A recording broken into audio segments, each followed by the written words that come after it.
या अल्लाह केड़ो खिताब कर रहा अल्लाह ताला के हबीब सल्लल्लाहु अलैहि वसल्लम ने रब को फरमाया पंहिंजी रिसालत जो खिताब कर ऐ महबूब तू इनके चई ॿुधा इन्नी रसूलुल्लाह इलैकुम जमिया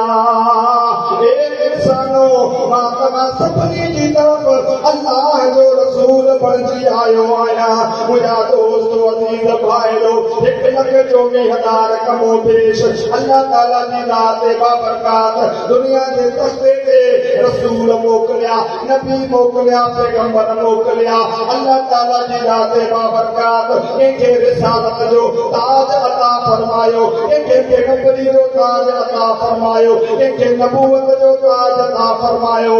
अल्लाह ताला जी रात बाबरकात पंहिंजे महबूब के फरमाए तो ऐ मुंहिंजा महबूब तू पंहिंजी रिसालत जो ऐलान कर इन्नी रसूलुल्लाह इलैकुम जमिया तव्हां सभिनी जी तरफ़ मां अल्लाह जो रसूल बणिजी आयो या रब्बुल आलमीन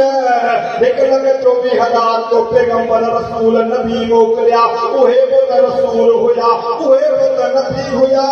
अल्लाह ताला जी रात बाबरकात फरमायो ऐ मुंहिंजा महबूब ऐ मुंहिंजा हबीब रसूल तू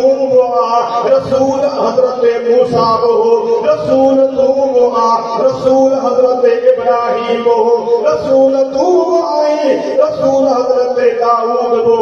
रसूल तू आई रसूल हजरत ईसा हो पर मुंहिंजा महबूब उन्हनि जी रिसालत में ऐं तुंहिंजी रिसालत में वॾो फ़र्क़ु आहे या अल्लाह कहिड़ो फ़र्क़ु आहे रसूल त रसूल हूंदा आहिनि अल्लाह ताला फरमाए तो न